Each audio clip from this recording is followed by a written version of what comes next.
Hermanos, que Dios nos bendiga. Hoy de nuevo estamos aquí reunidos como Academia de Discipulado de la Iglesia Alianza Cristiana y Misionera, Casa de Restauración Betel. Está la iglesia reunida hoy.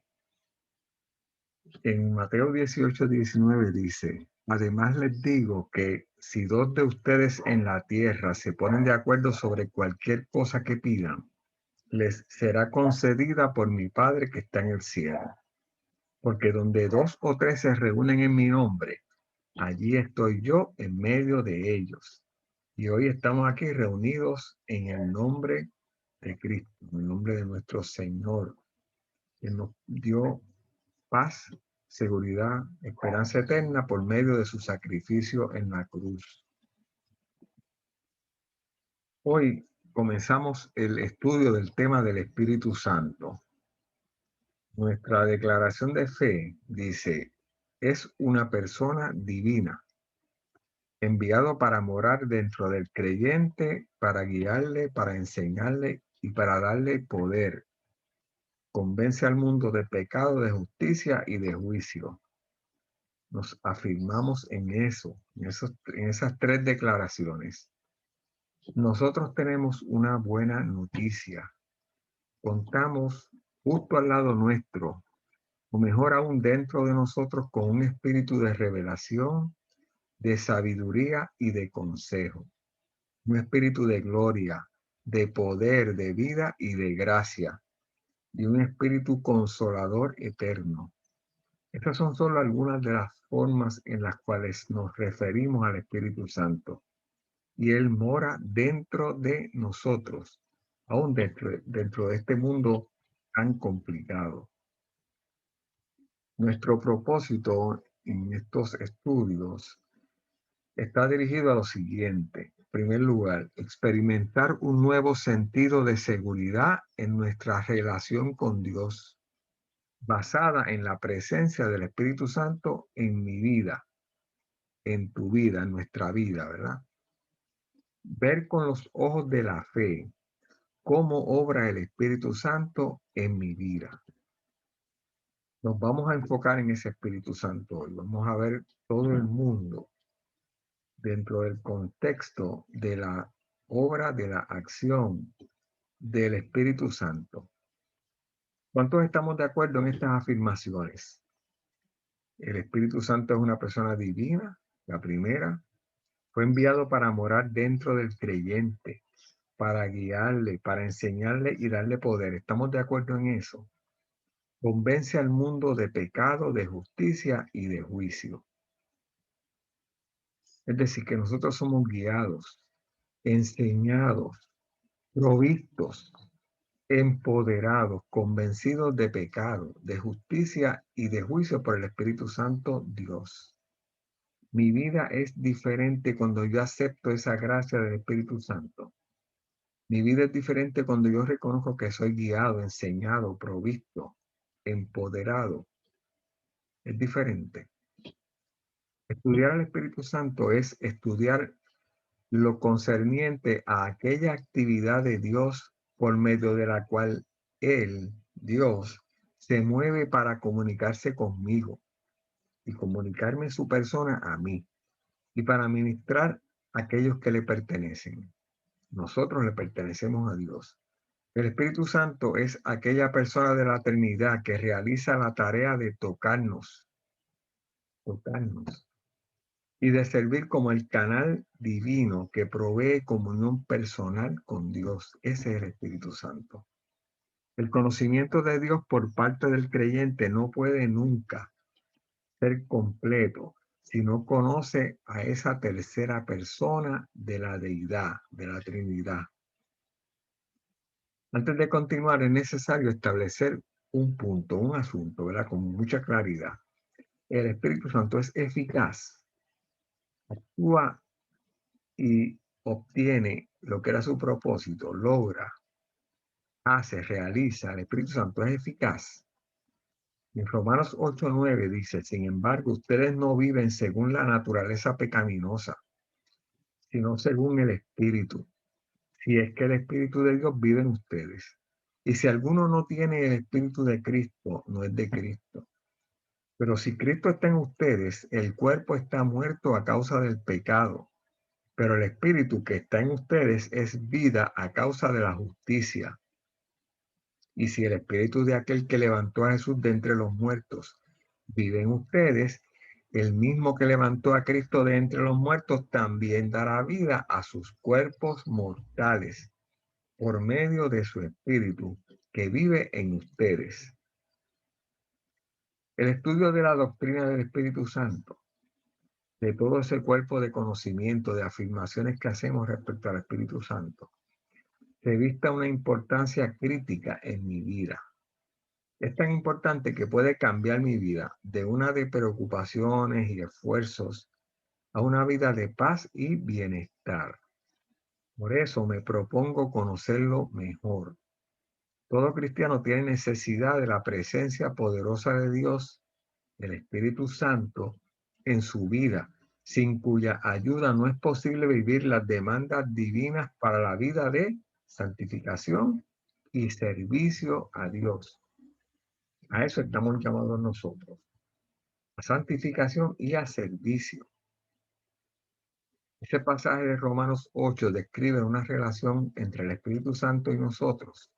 Es una relación constante, cercana o íntima, con Dios Todopoderoso y Omnisapiente, que todo lo puede y que todo lo sabe. Sabemos que a veces demostramos inseguridad. Yo la demuestro, yo la vivo a veces. Mi condición humana a veces requiere estar haciendo el acto de conciencia, pensar y darme cuenta de quién soy, dónde estoy, quién está conmigo. Esa variabilidad, esa inconsistencia, afecta nuestra vida de santificación y de servicio. Y voy siempre, siempre, siempre a hacer la excepción de lo que queremos decir cuando hablamos de santificación, para contrastarlo, diferenciarlo de la vida de santurronería, del acto religioso de parecer santo. Es un acto religioso dirigido a mostrar una apariencia. La santificación es bien, bien simple, es la vida ordinaria vista como un acto sagrado de dedicación a Dios. Yo puedo estar cortando la grama y en ese momento haciéndolo como para Cristo. Y las personas que me ven deben ver a un hijo de Dios cortando la grama. Santificación es en la vida común, ordinaria, vista como una vida sagrada. Esa inconsistencia que a veces tenemos ocurre debido a que el Espíritu Santo no realiza su función en mi vida o la realiza intermitentemente. A veces sí, a veces no. O excepcionalmente o arbitrariamente. La pregunta que nos hacíamos era, ¿el Espíritu Santo es eficaz? Y nosotros afirmamos con base que el Espíritu Santo es eficaz, que actúa de la forma correcta todo el tiempo, no de forma intermitente, no de forma excepcional, no de forma arbitraria, siempre puedo contar con él. Cuando hay entonces inconsistencia, no es porque el Espíritu Santo sea inconsistente. Vamos a ver un ejemplo. En nuestra campaña de ayuno y oración de esta semana vimos una exhortación a abrir nuestra persona al escrutinio, al examen profundo de Dios. Los beneficios de ese examen son inmensos. El resultado de esa revisión o de ese examen, obtenemos la guía para crecer espiritualmente y para mejorar. Es decir, esa es la santificación. Obtenemos la guía para la santificación. El pasaje que leíamos dice en el Salmo 139, 23. Examíname, oh Dios, y sondea mi corazón. Ponme a prueba y sondea mis pensamientos. Fíjate si voy por el mal camino y guíame por el camino eterno. Esa es nuestra petición a Dios. La contestará el Espíritu Santo eficientemente, eficazmente. Nosotros deseamos la ayuda del Espíritu Santo para esa revisión. ese escrutinio que Dios hace en nuestro corazón. Ese examen me ayuda a mejorar y a crecer. Y yo lo necesito. Creemos que el Espíritu Santo nos ayudará. Pues yo tengo que afirmar que sí, eso es un sí afirmativo, proactivo. Eso es un sí definitivo. El Espíritu Santo me contesta, me ayuda a hacerlo. No hay dificultad con la función del Espíritu Santo. Las dificultades están en los límites que yo le pongo, las barreras que yo pongo, las ocasiones en que yo justifico y digo, no, pero el Espíritu Santo me dice esto, pero yo creo que puedo hacer esto otro. Nos preguntamos, ¿el trabajo de examen interior es realizado por el Espíritu Santo en nuestra vida?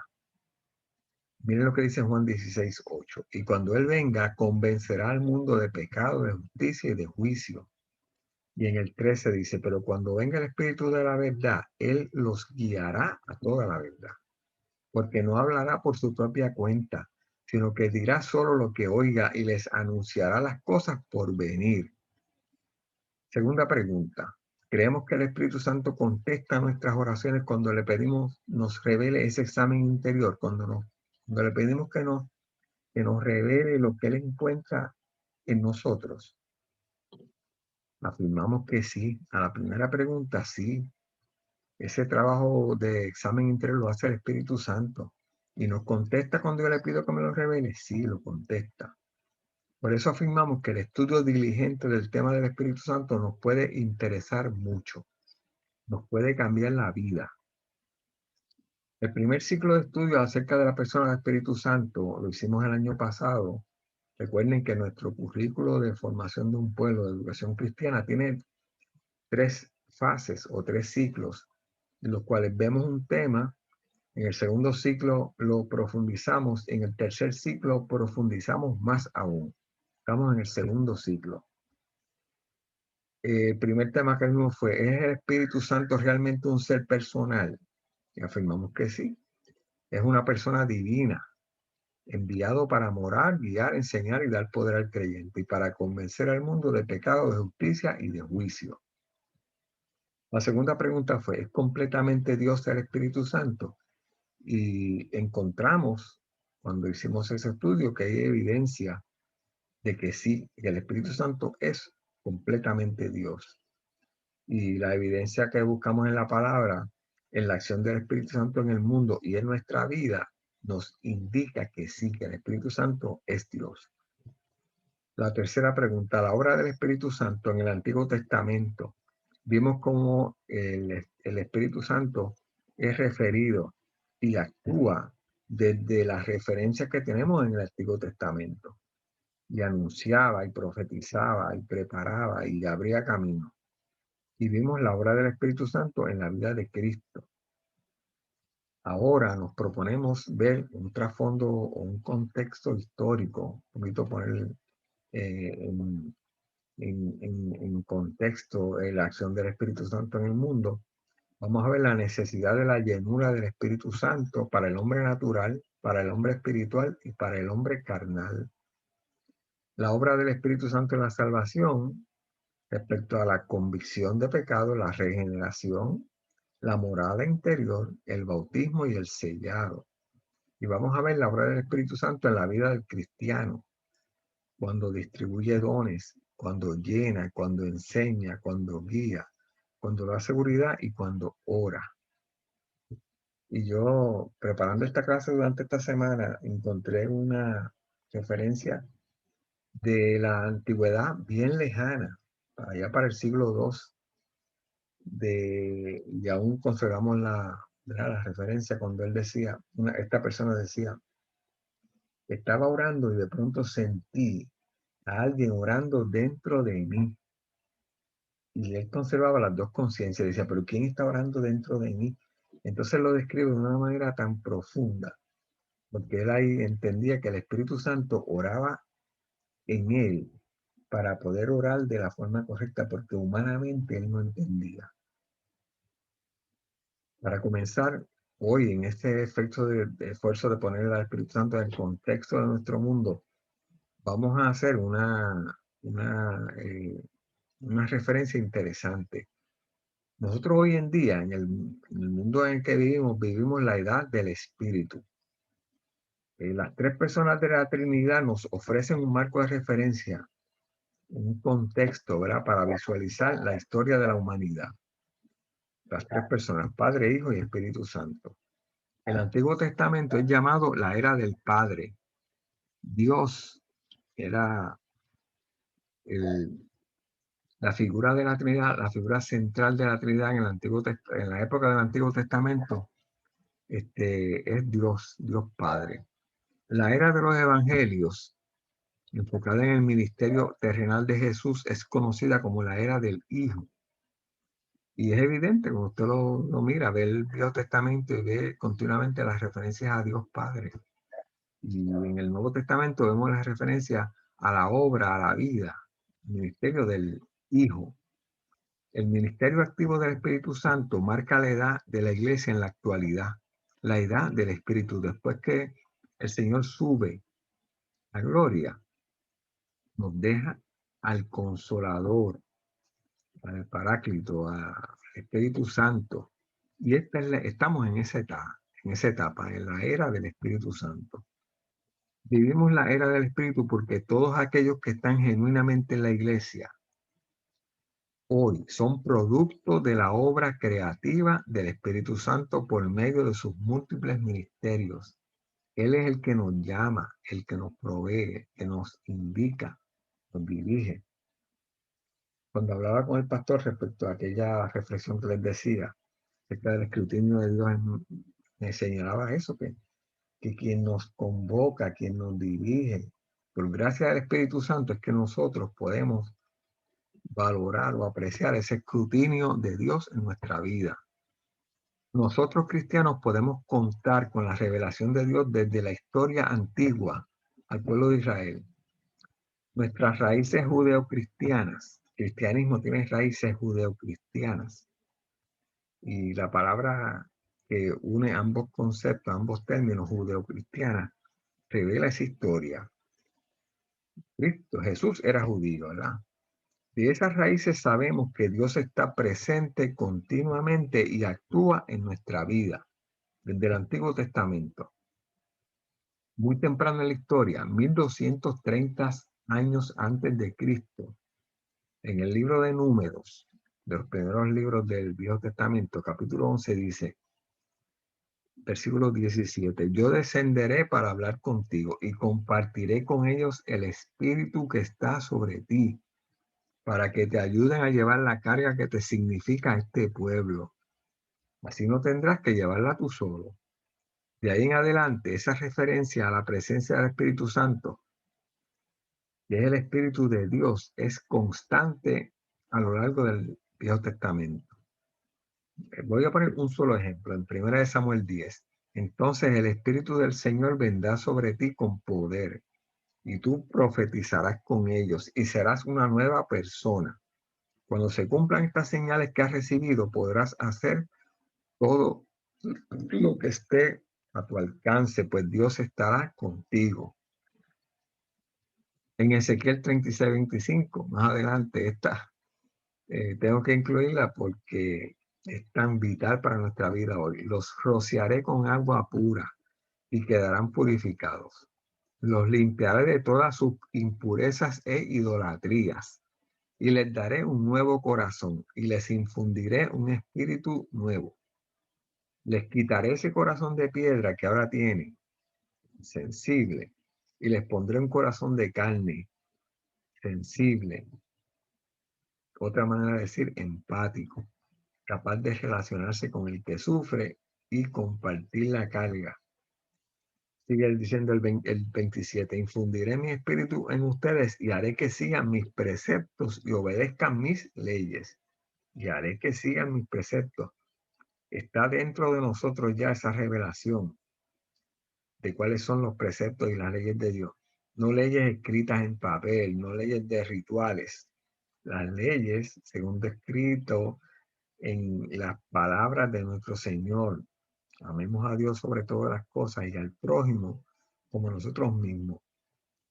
¿Cómo yo puedo convertir esa expresión que puede sonar filosófica, abstracta en algo concreto, operacional. Pues si yo cada vez que veo a una persona veo ahí a la creación de Dios, veo a Dios mismo en él, yo voy a poder entender eso de amarlo, amar a Dios y amar al prójimo. Eh, Pretender adorar o servir al abstracto, a quien no veo, cuando no entiendo la resonancia de eso en el concreto, que es el prójimo. ¿Le sirvo a Dios y no le sirvo al prójimo? Eso es un absurdo. Esa presencia activa del Espíritu Santo de Dios la encontraremos a lo largo de la historia y en el Nuevo Testamento. Mateo 10:18 dice, por mi causa los llevarán ante gobernadores y reyes para dar testimonio a ellos y a los gentiles. Pero cuando los arresten, no se preocupen por lo que van a decir o cómo van a decirlo. En ese momento se les dará lo que han de decir. Porque no serán ustedes los que hablen, sino que el Espíritu de su Padre hablará por medio de ustedes. Y yo no tengo que explicar que este ejemplo no se refiere a personas que son arrestados por una causa justa, ¿verdad? Por haber cometido un delito. Se refiere a cuando los arresten por la causa de la defensa del Evangelio. En Juan 3:4 dice, ¿cómo puede uno nacer de nuevo siendo ya viejo? Preguntó Nicodemo. ¿Acaso puede entrar por segunda vez en el vientre de su madre y volver a nacer? Yo te aseguro que quien no nazca de agua y del Espíritu no puede entrar en el reino de Dios, respondió Jesús. Lo que nace del cuerpo es cuerpo, lo que nace del Espíritu es espíritu. No te sorprendas de que te haya dicho, tienen que nacer de nuevo. El viento sopla por donde quiere y lo oyes silbar, aunque ignoras de dónde viene y a dónde va. Lo mismo pasa con todo el que nace del Espíritu. El Espíritu Santo nos sostiene. Lo sostiene a usted y me sostiene a mí. Y nos prepara para la vida y nos ilumina. Saben que hemos enfatizado mucho en reuniones anteriores la necesidad de la iluminación del Espíritu Santo, que es la actividad del Espíritu que complementa la inspiración. Inspiración es aquella actividad que hizo el Espíritu Santo para que alguien escribiera. Iluminación es esa actividad que él hace para que yo entienda lo escrito. De modo que nos permite entender y aceptar el mensaje bíblico como procedente de Dios. La inspiración capacita a los escritores, la iluminación capacita a los lectores. Es necesaria para comprender y creer de corazón la verdad bíblica. En 1 Corintios 1:18 dice, el mensaje de la cruz es una locura para los que se pierden. En cambio, para los que se salvan, es decir, para nosotros, este mensaje es el poder de Dios, pues está escrito, destruiré la sabiduría de los sabios y frustraré la inteligencia de los inteligentes. Esa inspiración que capacita a los escritores y esa iluminación que capacita a los lectores es la obra del Espíritu Santo cuando nos acercamos a la palabra de Dios. Es necesaria para comprender y creer de corazón la verdad bíblica. No creer porque lo afirmo con la boca, creer porque lo afirmo con la vida. En 1 Corintios 2:14 dice, el que no tiene el Espíritu no acepta lo que procede del Espíritu de Dios, pues para él es locura. No puede entenderlo porque hay que discernirlo espiritualmente. Esa obra de convicción del Espíritu Santo la vemos en Juan 16:7. Pero les digo la verdad, les conviene que me vaya porque si no lo hago, el Consolador no vendrá a ustedes. En cambio, si me voy, se lo enviaré a ustedes. Y cuando Él venga, convencerá al mundo de su error en cuanto al pecado, a la justicia y al juicio. En cuanto al pecado, porque no creen en mí. En cuanto a la justicia, porque voy al Padre y ustedes ya no podrán verme. Y en cuanto al juicio, porque el príncipe de este mundo ya ha sido juzgado. El Espíritu Santo además tiene un oficio, una tarea de enseñar. En Juan 16:3 13 dice, pero cuando venga el Espíritu de la verdad, Él los guiará a toda la verdad, porque no hablará por su propia cuenta, sino que dirá solo lo que oiga, y les anunciará las cosas por venir. Él me glorificará, porque tomará de lo mío y se lo dará a conocer a ustedes. Todo cuanto tiene el Padre es mío. Por eso les dije que el Espíritu tomará de lo mío y se lo dará a conocer a ustedes. Nos enseñará a nosotros. El Espíritu Santo morando en nosotros asegura la verdad de que el cristianismo no es un esfuerzo intelectual, filosófico, no es una teoría. Nuestra doctrina no es una filosofía, no es una teoría. Tenemos que enfatizar eso. Es una fe. Y es una fe viva, vivificada, con fuerza y dinamismo. Diferente a las religiones, teorías hermosas, filosofías hermosas, muy prácticas, muy éticas. En nuestro caso, nuestra doctrina es una realidad, es una vida. La diferencia es debido al ministerio del Espíritu Santo. Esa participación activa del Espíritu Santo en mi vida que me comparte, me comunica a Dios Todopoderoso, es la acción del Espíritu Santo. Puede decirse que en la medida que el creyente se ha apropiado del Espíritu Santo, en esa medida ha participado del poder del Evangelio de Cristo Jesús. Para nosotros el Espíritu Santo es la puerta de entrada a toda bendición. ¿Cuántos de los que estamos aquí oramos pidiendo todo tipo de bendiciones y cuidados y provisiones y direcciones? Vamos a ver estas dos frases, a ver a qué nos sugieren. La primera dice, el Espíritu Santo es la experiencia de Dios en el creyente. Las experiencias que yo vivo se refieren a vivencias concretas, reales, de realidades que yo he tenido dentro de mí. Yo puedo leer de cosas que están fuera de mí, teorías fuera de mí, pero vivencia, experiencia. Esa experiencia de Dios en mí es lo que hace el Espíritu Santo. Convertir lo que puede ser una referencia de alguien que habla en una experiencia de alguien que vive.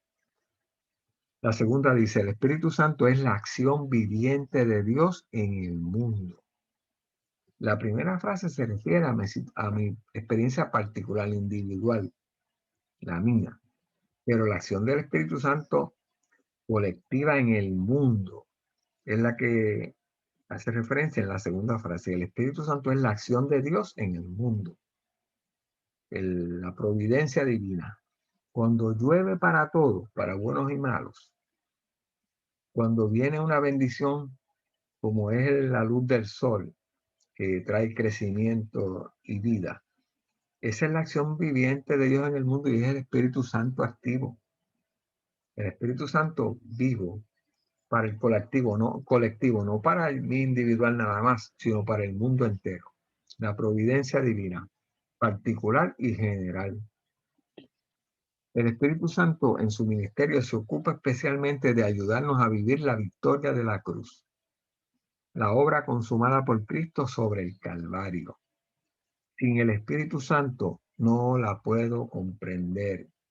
Él me convoca, Él me invita, Él me provee. El Espíritu Santo me ayuda a entenderla. Por eso hoy podemos estar en paz en medio de un mundo que está en desorden. Con la ayuda del Espíritu Santo podemos, uno, apreciar mejor la naturaleza y la persona de Dios. Apreciarla mejor, aún no la puedo agarrar, no la puedo comprender totalmente. No es posible para un ser humano. Pero la puedo apreciar mejor con la ayuda del Espíritu Santo.